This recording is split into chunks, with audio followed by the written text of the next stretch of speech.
Good day. Welcome to another edition of Ibimamungo's Perspective on Global Affairs, the X Review edition. Before we continue, I'd urge you to please press the like button. And if you're new to my channel, please subscribe. You all know the X edition is a deep dive into the geopolitical news that come into my X feed. The X is now a big tool for geopolitical and all the other people who want news because it's now the largest news platform in 150 countries since Elon Musk bought it and made it open to all strands of ideas and news. So let's start our deep dive today with this news that comes from Russia. Russia has announced something very, very significant. Russian army has encircled Kupyiansk. Chief of General Staff Valery Garasimov has said. Восточнее Купянска. В окружении находятся подразделения 14-й, 43-й, 116-й механизированных бригад противника, а также первые бригады национальной. The campaign for the Russians is going on smoothly in Pokrovsk and in Kupyiansk, and President Putin went to visit the general staff in a secret location, and at that location, during the meeting, the General Valery Garasimov now told the president that Kupyansk and Pokrovsk is surrounded. Over 10,000 soldiers, Ukrainian soldiers, are surrounded in that place, and they need to surrender. In fact, I have an image here from another thing when President Putin went to visit, and when he got in there, he was dressed in military fatigue, and this is what it looked like. I just took this.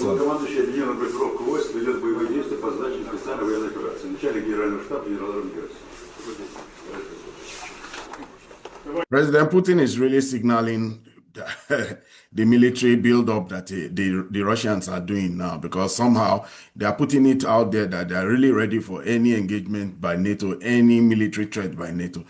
Another part of the story again goes today, Russia's path to end the Western tyranny, either the path to peace through respect or through the opposite, the West chooses.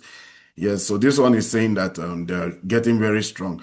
One of the big things, the biggest thing that came out of that, before I go on to other news, the biggest thing that came out of that meeting with the generals with Putin was that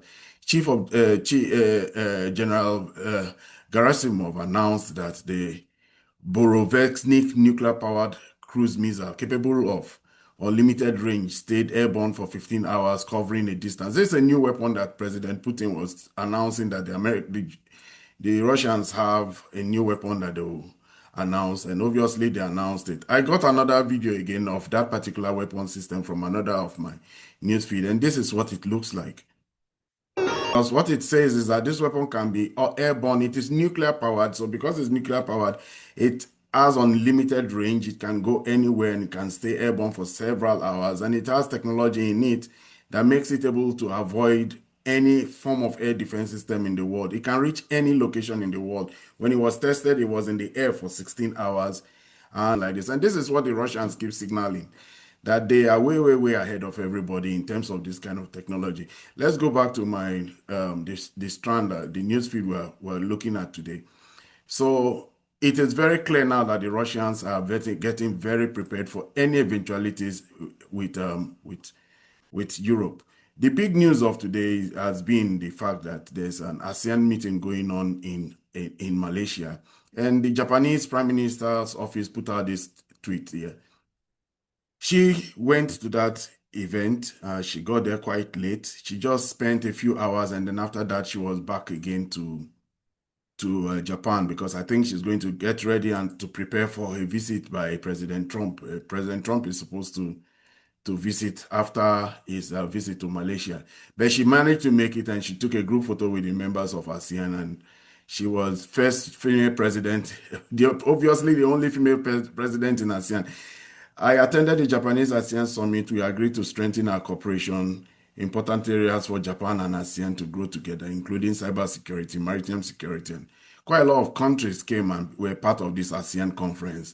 Canada was there, Brazil was there. It created a great forum for Brazilian President Lula to meet with President Donald Trump. So the ASEAN conference, by many regards, was very successful, especially as President Trump did have a peace signing between the Cambodians and the Thai. Our next story here is Li Shangzhen post-trade meeting remarks. Oh yes, this is from CGTN. One of the on the sidelines of the meeting, being the ASEAN meeting, was a trade talk going on between America and China. Both sides stood firm, giving face to everyone, but agreed to preliminary consensus, but awaited superior approval. If approved, Xi and Trump can meet. So they have agreed that export control concerns likely to be addressed, extension of suspension of reciprocal tariffs, so there will not be any further tariffs, fentanyl and anti-drug cooperation.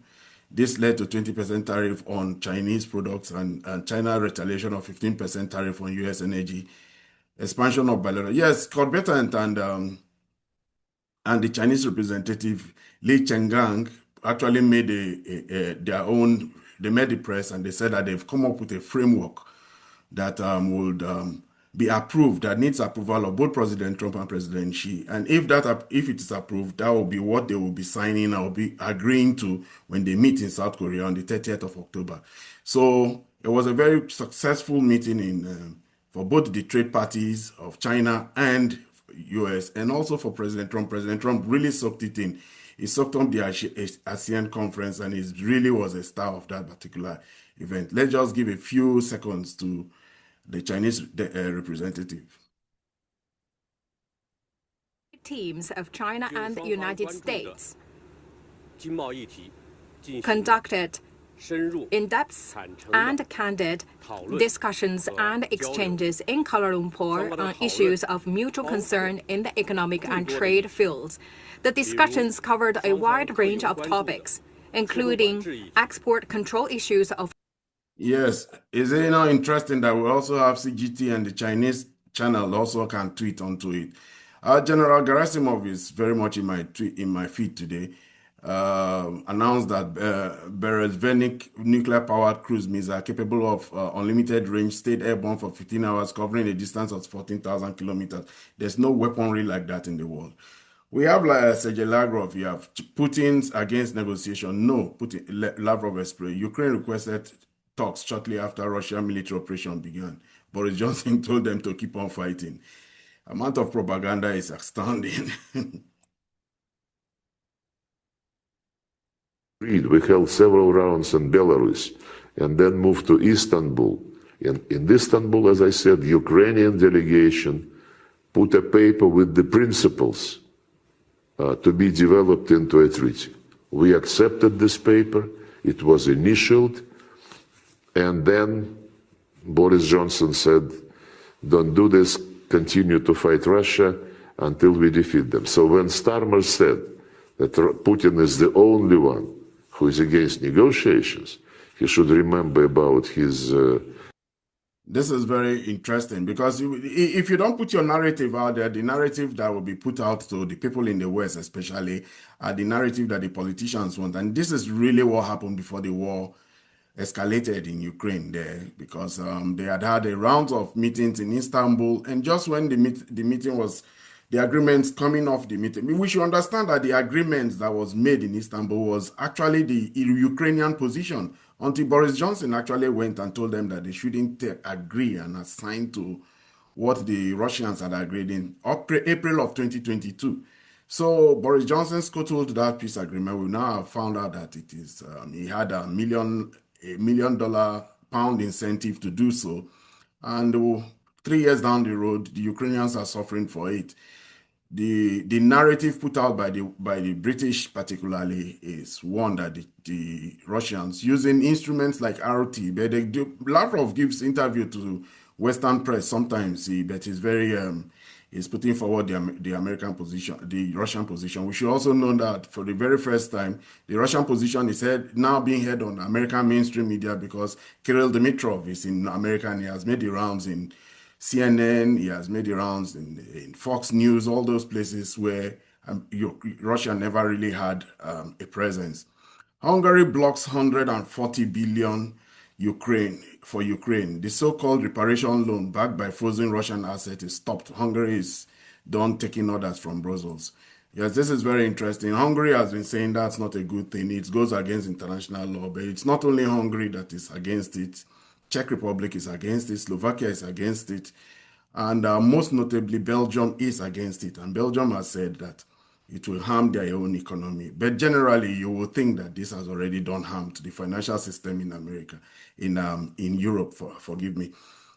They were very intent on taking the monies of the Russians, and that has become a big problem. It goes on every strand of international law to not to seize sovereign assets. But what they are doing now, the work around is that they're not seizing it. What they want to do is that they want to use it as a collateral for getting loans for Ukraine. Ukraine is in very bad state. They're not able to balance their budget for this year. And as some people argue, if they're able to get that, it will now be a means by which they can continue the war for another 3 years. Pepe Escobar, very known international journalist, he travels extensively. He's from Brazil, and he has a lot of followers. He's very current in everything in Eurasia. He's very, very well-known journalist. All you need to know about the plenum in Berlin this week, as in China's working very hard, planning everything in advance, and then reaping the deserved reward. Yes, China had their plenum. They had the 20th meeting of the CCP, and they came out with their 15th plan for 2026, national plan for 2026 to 2030. And obviously, he may have done a report on it. He reports for ROT, he reports for quite a lot of, and it's very visible in many blogs on the internet. Pepe Escobar. Let's move on now to the next story. Trump seals critical mineral deal with Thailand at ASEAN. Yep. The rare mineral punch that China has given to America has made them to become very, very active and friendly to quite a lot of countries. Somehow, we may not have known it, but the backlash of China's actions against America has been that America has become very friendly with countries that have deposits of rare earth metal, particularly Australia. He had a meeting with Albanese. He also probably met with Albanese again, but he had a meeting one-on-one, a bilateral with Albanese, the Australian Prime Minister in America recently. And now he has also gone out now to Thailand. He tried to make peace with Congo. All these countries have one common thing running among them. They all have rare earth metals, but it's like we always say, it's not the mining of rare metal. Rare metal is not very hard. It's the processing of it and refining of it, and that's where China's power is. These countries don't have that capacity, and even if they mine it, they're still a long way. So let's just hear this. It's my sincere appreciation to President Donald J. Trump for your personal dedication to peace between our two countries. And So Trump's Prime Minister Javirakum signed a critical mineral agreement in Kuala Lumpur, locking in U.S. access to Thailand's raw earth metals, major step toward breaking China's chokehold on the supply chain. The U.S., Thai, Cambodian, and Malaysian flags gleaming in the background. It's not going to happen in a short time. This is still a very long process, but it has become very beneficial for all the countries that have this resource. America is now friendlier towards them because China blocking it off has made America. This is the story that is dominating the whole world already. We have already done it. Russia conducts tests of advanced weapon samples during Nuclear Force Training Week. Let's move on to the next story. This says that this comes after the German minister, Germany should rethink China's strategy, SBD lawmaker. Germany has a big problem, a very, very big problem. The problem is their politicians. Just like every other country, the politicians have totally different viewpoints from the businessmen. China is the biggest market, the biggest ground, the biggest port of profitability for German companies. All their companies, manufacturing, chemical, and all the suite of companies that they have big business going on in China. And that relationship has been one that has lasted since the 80s. That has been a very beneficial relationship for them, but in recent times, politicians have come in to try and break that relationship. This comes after the German foreign minister felt snubbed because the only meeting he could get in China was with our foreign minister. What's there to rethink? Germany has no China strategy. It does whatever the US tells them. Before Germany think about a repivot, you need to purge your politics and think tanks of traitors lobbying for US interests. This is what I also believe. Germany has better interests served being part and being a part of the growth in China. Their companies are doing way better in China than they are doing in America. Healthcare professionals. Let's go on to the next story. Porsche just crashed, and so did German industrial fantasy. Germany. The Ukraine war is a blowback that is just not going away for the Germans. They've lost their cheapest source of electricity and oil and gas, and now they can't produce it. They are being deindustrialized, and when they come now in the automotive industry, a reality, it's called a perfect storm, a reality they never foresaw happening has started to happen. The Chinese have become preeminent producers of cars of every strand and shape. Porsche's profit didn't dip, they evaporated, down 99%. And no, this isn't war, it's suicide. Germany built its empire on cheap Russian gas and precision engineering. Then it swapped both for American tariffs, EU climate sermons, and moral grandstanding. Result, 1.7 billion gone, 13,000 cars stuck in limbo, and once proud engine of Europe is faltering on imported LNG and policy dilution. Berlin calls it. It's just sad also because it's not just only the fact that they have this problem. There's a competitor to the Germans from a Chinese brand called Xiaomi. Xiaomi is a new brand. They make phones. Everybody knows them for their electronic products. But Xiaomi has suddenly become one of the world's leaders when it comes to production of high-speed cars, like the kind of cars that, let's just say cars that are like Porsche. They are Porsche knockoffs and Porsche variants of Porsche, and they've done so well and taking market share from Porsche, especially in the market there in China. German police has arrested a woman with her children while participating in demonstration in Berlin in solidarity with Gaza and Palestine. The Germans have become very interested in this Gaza-Palestine thing. They have a very big guilt for their role they played in the World War II against Israel. So they are now one of the biggest defenders and supporters of Israel, even if Israel is committing all sorts of atrocities. And just saying that you're supporting Palestine alone gives them an excuse to arrest you. Breaking, the IMF forecast that by 2028, India will overtake Germany to become the third largest economy in the world. It keeps getting worse. But India is resurgent. Region is growing, and India said, thank you. You don't want Russian gas. You don't want Russian oil. We want it. We are taking it at a cheap discount and a cheap rate. And they have been suffering for it from American policymakers because they are the ones who are now refining Russian oil. But the irony is that they still refine it and send it to Europe. But their growth in many forms, they are becoming a technological juggernaut like every other person. Their growth is not anywhere near that of China. Even their economy is 1/4 the size of China, but they still have potentials to growth. And one of their biggest nationalists is their Prime Minister Modi. He has really make India is one of his signature policies. As a result of strike on the Belgorod Reservoir, isolated part of the Russian military in Volchansk from the main units, which caused serious logistic problem. Yes, the Ukrainians attacked a dam in Belgorod with HIMARS, and they destroyed some part of the dam, so they had to let go of water. After the dam broke, several water flooded the Seversky Donetsk, blocking supply routes and flooding Russian positions. So those Russian soldiers in the Volchansk region now are under threat. That's what this is saying. Another one again. You see, this is a good thing about Twitter. The Ukrainians can say their piece, the Russians can say their piece. But if you allow the Ukrainians, because of they had a sense of entitlement in America, they made sure that all across Europe, they didn't allow the Russians to have their own say. So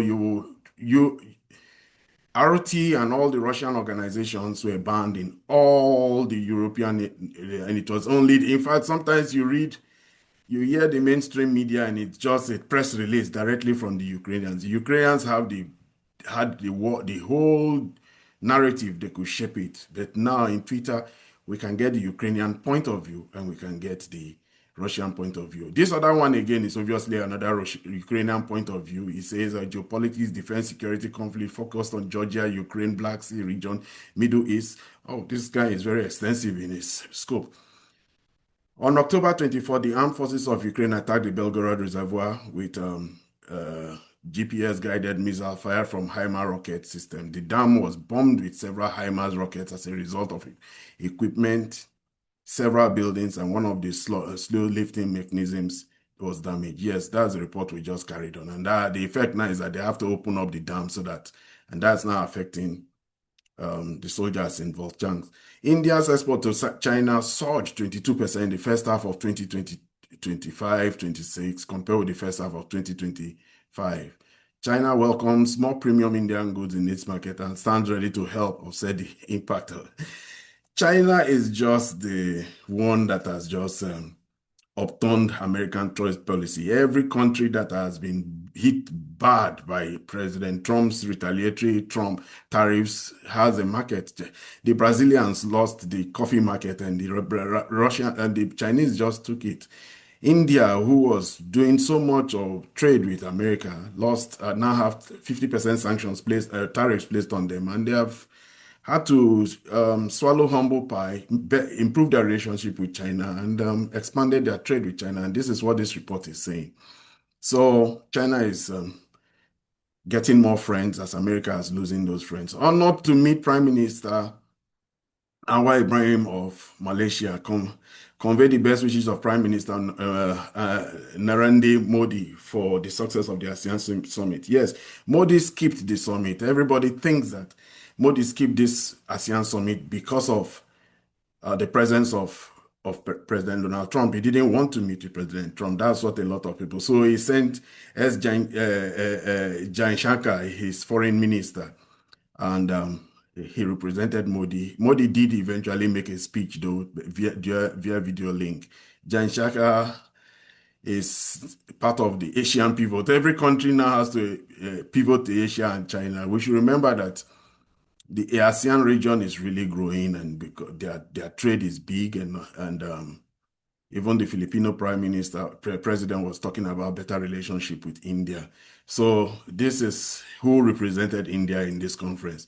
Let's go to the next report. Another one again. Obviously, it's a Ukraine-friendly report here now. Still about the Belgorod strike, and we can move since we've discussed that. Then we come with the turn of the Russians to tell us their own point of view. Russian forces are poised to encircle Pokrovsk, potentially trapping thousands of Ukrainians for Kyiv. The city fall will be a symbolic blow, echoing Mariupol, a stark demonstration of the crippling cost of prolonged resistance. Yes, Pokrovsk is almost falling. In fact, Valery Garasimov just told the president Putin in that meeting there that when Putin walked into one of the staff offices, and they told him that Pokrovsk and Kupyiansk have been encircled and they have 10,000 soldiers who need to surrender or they will be destroyed. And that's where it is now. These are one of the Russian mapping channels. They have YouTube channels. They have Telegram channels. They have X News, and this is how come everybody who is discerning and who wants to know what's happening there really gets to know that the war, you get every strand of the war from the Ukrainian side and from the Russian side. If you so wish to, some people just want the narrative of one point against not wanting to hear the narrative of the other. Here in this channel, I try to bring the narrative of both sides because we try to get a better understanding and reading of geopolitics with less of an agenda. Most of these narratives you hear are those driven by agendas. So since we don't have an agenda we're driving, this is why we can't stay neutral in it. Trump plans to impose 10% extra tariff on Canada. He said that just before he traveled to ASEAN. So this is not. China has rewired its financial system to trade globally without the US dollar. Yes, that was the one that I talked about yesterday in my more comprehensive video. They now have 185 countries using the Chinese cross-border payment system chips. So they have trade swaps with a lot of countries, almost a vast amount of countries. What do we have here? Finish them off with 2 cartridges, not one. Rabbi publicly calls for to kill release Palestinians. This is such a very horrid news when you see a religious leader like this taking such strong positions. And this is the reason why South Africa accumulated a large amount of statements made by Israelis and said that Israeli officials and said that was a clear intent at committing genocide and took them. So I will not show this video. Obviously, it's not something that we should be doing, where we should be letting people like this. Rabbi Samuel Eliyahu, yes. So he says it. They say it unapologetically. We should remember that everything that is going on there now in Gaza is 100% endorsed by the Israeli population. The Israelis are the ones pushing out a lot of the people, settlers in West Bank are chasing away all the people, the Palestinians in the West Bank. There's a lot of things there that are just not right, but all this is seen and all this is recorded, and I know that there will be a day of reckoning one day. This is the dimensions and specifications of the new Russian Burevestnik nuclear-powered missile. It's a ballistic missile. The engine, nuclear turbojet, range unlimited. It can just continue. Since it's nuclear powered, it can continue forever. Speed 850 to 1,300 kilometers per hour. Flight altitude 25 to 100 meters. Combat unit special. That's the nuclear forces. That's the strategic forces designed to evade all missile defense. Low flying, maneuvering, nuclear powered cruise missile with unlimited range, a massive megaton warhead, is slated for service in 2027. That means that it was coming to serial production. So what Garasimov was telling President Putin was that they have tested it and validated it. We should know that that's the same way that in 2018, we're told about the Oroshnik. Oh, a rat has gone into a bakery. This is not geopolitics. This one is humor. We move again. Encirclement of Ukrainian forces in Pokrovsk, Minograd agglomeration. The operation of to encircle the Ukrainian armed forces group in areas of Pokrovsk and Minograd required several days of silence. Yes, there's a time when the Russians tend to put out a lot of news, daily news, and then suddenly they go black. They don't put information about what is happening. And next thing you get, when they go silent like that and their Ministry of Defense doesn't say a thing about their campaign in some regions, you start to get a sense that they are starting to squeeze. And suddenly they announce that they have blocked off the whole of Pokrovsk and that they are demanding that the 10,000, in Pokrovsk they have 5,000 soldiers. They are demanding that they all retire, they all surrender, or they will go in and finish them off. So this is why I say the news is out there for everybody. The Russians put their own point of view, the Ukrainians put their own point of view, and that's it. Fun bit, NATO soldiers watching Russian drones penetrating their airspace. It was just a big lie. It was a big propaganda push. President Trump arrives in Malaysia. This meeting is over already, so we might go on. Normal public holiday in Shenzhen Beach. Oh dear. A country of 1 billion people. Shenzhen was a small fishing village of 25,000 people. 30 years down the road now, it is now one of China's biggest. It is now one of China's biggest cities, and no thanks to the fact that it has BYD, it has a lot of technology companies. It now produces over 80% of all the electronics in the world, and the big city. It is the most technologically advanced city on earth now. That's what they describe Shenzhen as. So I guess on a weekend that is a good weekend, the 25 million people of Shenzhen go out to go and have fun. Domestic tourism in China has become a very big and profitable part of their consumption. Many times they are trying to stimulate consumption within China. They don't need to stimulate the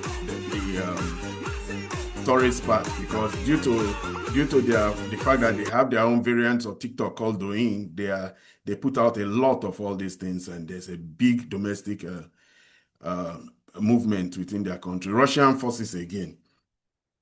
Here comes the buzz. Russian forces strike Ukrainian positions in Zaporizhia. They grabbed multiple rocket launchers unit from 38 separate motorized rifle brigade of the 38 Combined Arms Army has successfully targeted Ukrainian formations.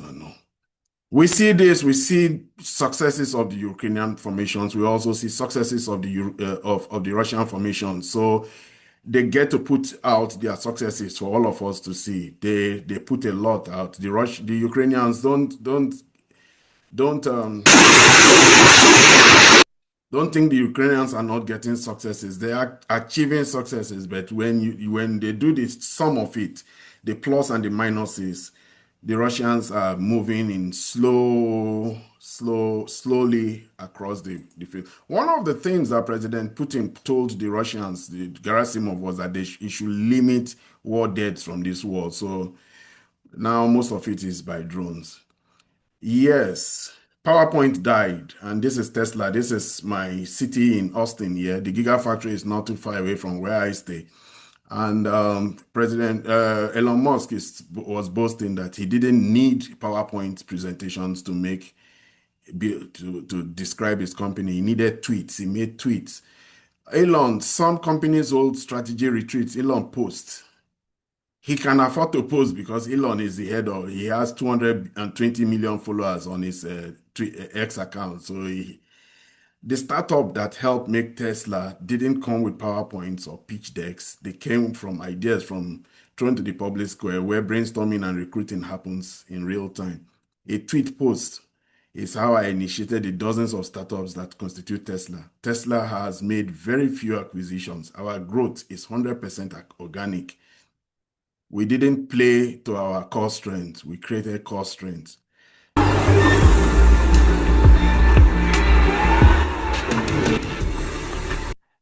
I can tell you this is by far the biggest plant you will find anywhere in America. The Gigafactory, really big. It's on a road very close. It's on a road here called I-30, 130, and it is very vast. So we get to see the inside of the making of this. They manufacture about, I think they were celebrating the manufacture of about 500,000 cars in that factory. But they produce well over, they are getting close to producing about 1,000 cars a day. They produce, their manufacturing excellence is very big. And we should know that Tesla is very competitive in all the places that manufactures cars. So they went to Brandenburg in Germany and built a factory there. They are very competitive in that space. And then they produce over 700,000 cars in China. They are also very, very competitive in China. They produce for the local market, where they are a very strong challenger to BYD, and then they also export from that market to Europe. Now that they are building in Europe, they may not need to export again from China. So this is an in-look. This is a look into the Tesla plant, and this is all you see: robotics, advanced manufacturing. These are Funuk, and I guess because it's America, yeah, they will not probably want robots from China. But these robots you see are very much a domain of the Chinese now. But the ones they will be using in America here will be Funuk ones, which are Japanese. I can recognize most of this because I had the benefit of being in advanced manufacturing when I came to America, and I got to see some of these realities. Anyway, let's do one or two stories before I round up. Donald Trump Jr. says he won't watch Fox News because it banned him. It banned his father. They are promoting other news agendas, news titles that support his father. Newsmax is one of them. Donald Trump continues to have his fight and problems with the American mainstream media, who he calls fake news. Breaking: China has started painting its cooling towers to make them less of an eyesore. This is very creative. Wow. Such a big canvas to paint. Yeah, but the cooling towers for both coal plants and nuclear plants are big concrete structures. You can't miss them. I drove one past some the other day in Texas, yeah, and I saw it. Anyway, let's end with this story. We have two here. One is breaking news: Marines are conducting live drill aboard USS Antonio in Caribbean, supporting the Southern Command. President Trump is very intent on putting military pressure on the Venezuelans, and he may just have to, he may go in eventually. And that's what many people fear, that he may go into Venezuela and start that war. But nobody really knows what is happening there. They are preparing very seriously. A lot of submarines, and even the other day, the aircraft carrier USS Gerald Ford is also now in the Caribbean. This is the last story by Simplicus the Thinker, I think. It says Russian candidate for Solid Snake award appears. He took out 2 Ukrainian reconnaissance commandos in Kupyiansk sector by himself. This is what drone technology does. He watches the ground, he sees everybody, and then there was one too of another Ukrainian the other day who blended with 2 Russians and took them out. So this is what we see now. Their uniforms are similar. Both of them. It's very ironic that whenever the Ukrainians are alone, they ban Russian language, but when they are close together, they speak Russian language with the Russians. The Russian soldiers. Anyway. This is where I'll end my show for today. If you're new to my channel, please subscribe. If you have any views regarding the opinions I just expressed, put them in the comment section. Do well to like and share so that we can expand the viewership of this channel and the subscriber base. Until my next video, you have a good day.